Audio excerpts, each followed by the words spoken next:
Coloque a mão sobre a palavra. Meu Pai, abra o nosso entendimento na Tua palavra, para que possamos obedecê-la, praticá-la, em o nome do Pai, do Filho e do Espírito Santo. Graças a Deus. Olha, vamos ler aqui a palavra de Deus.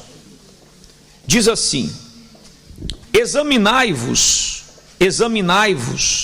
a vós mesmos. Examinai-vos, não aos outros, mas examinai-vos a vós mesmos, se permaneceis na fé. Provai-vos a vós mesmos, ou não sabeis quanto a vós mesmos que Jesus Cristo está em vós, se não é que já estáis o quê? Reprovados. Olhe para mim, preste atenção. Vocês conhecem a palavra quando diz a Bíblia sobre os 10 leprosos? Conhece ou não conhece?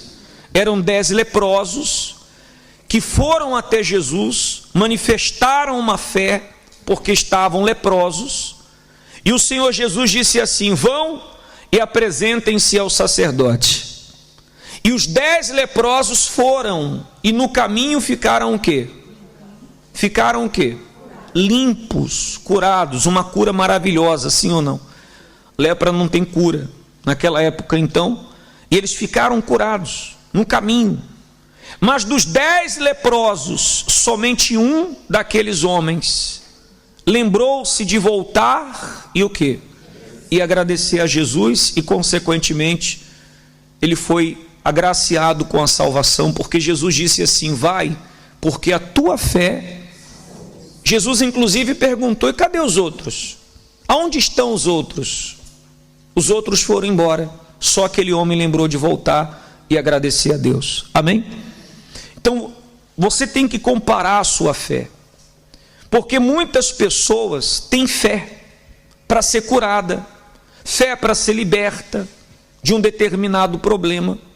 Ela tem fé para ser curada de uma determinada, ela tem fé para receber o milagre de Deus, ela recebeu o milagre inclusive, ela foi abençoada, mas essa fé, que é a fé do milagre, não é a mesma fé salvadora, a fé que salva.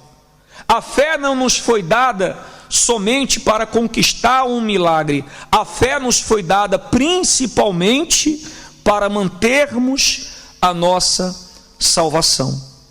Esses homens, os 9, tiveram fé para serem curados, mas não tiveram fé para serem o quê?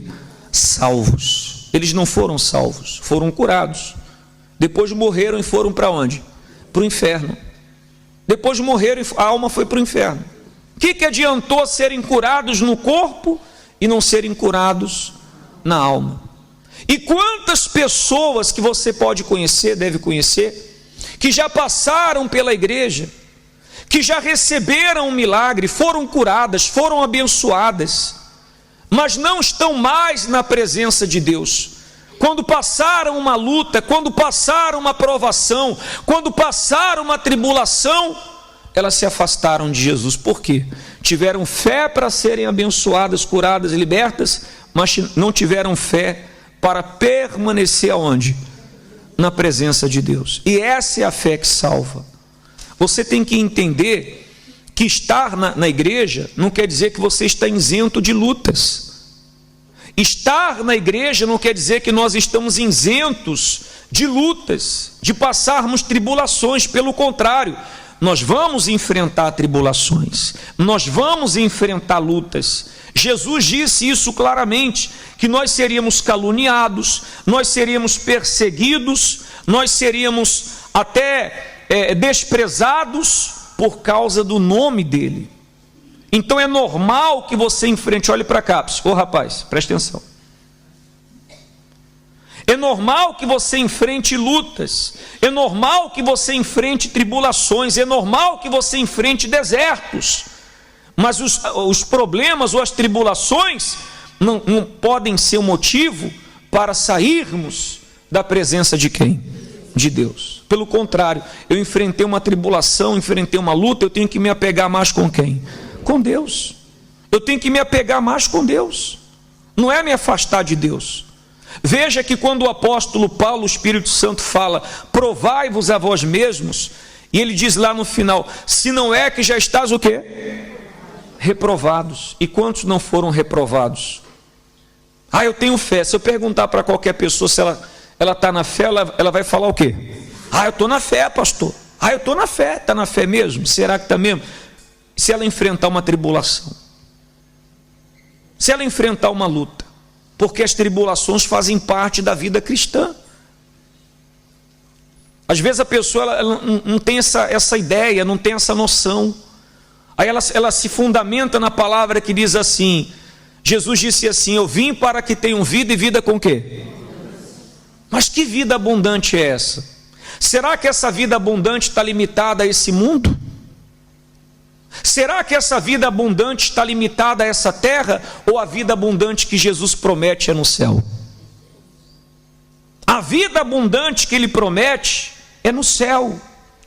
Veja os próprios discípulos, apóstolos, a igreja primitiva, muitos foram mortos ao fio da espada, outros foram queimados vivos, outros foram crucificados de cabeça para baixo, como o próprio Pedro.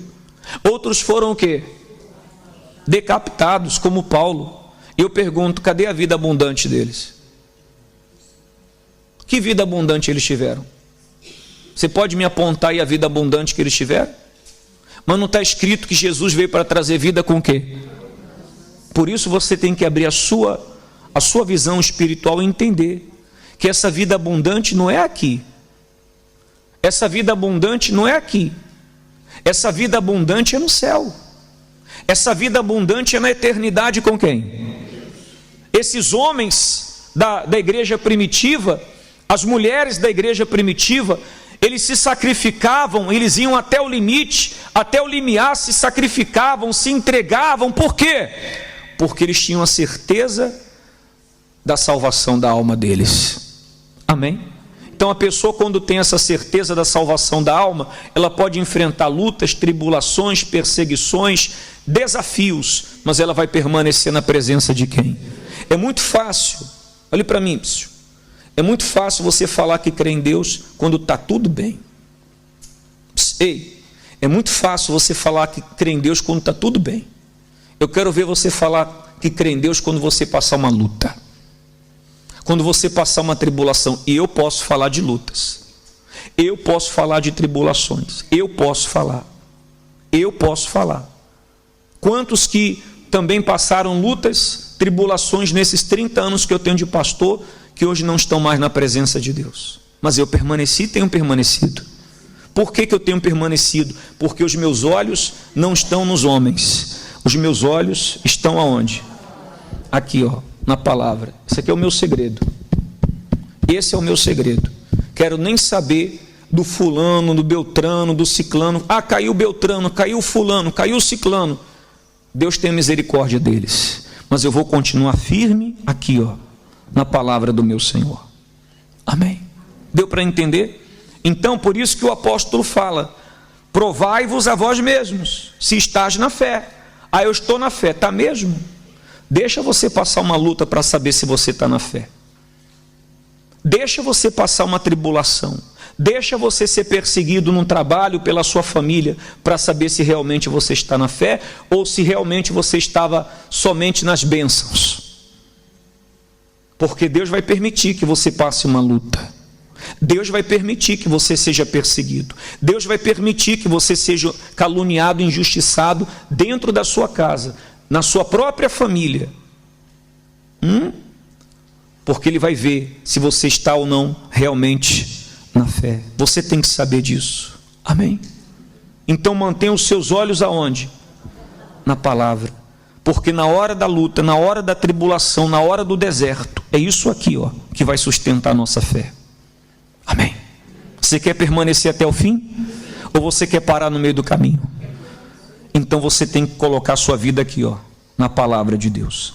Os seus olhos na palavra de Deus. Amém? Por isso que nós estamos naquele propósito. Lembra dos 40 dias? Do estar o quê? Quem tem acompanhado a leitura bíblica? acompanhe. Isso é para fortalecer a sua fé. Isso é para fortalecer a sua fé. Já falei, nós não sabemos o que vai acontecer esse ano. Fortaleça a sua fé. Fortaleça a sua fé. Ah, mas o Beltrano não quer, a minha mãe não quer, a minha irmã não quer, o meu marido não quer, o meu filho não quer. Vamos orar por eles, mas não vamos abandonar nossa fé por causa de quem? De ninguém. Amém. A salvação individual. Fique de pé, por favor.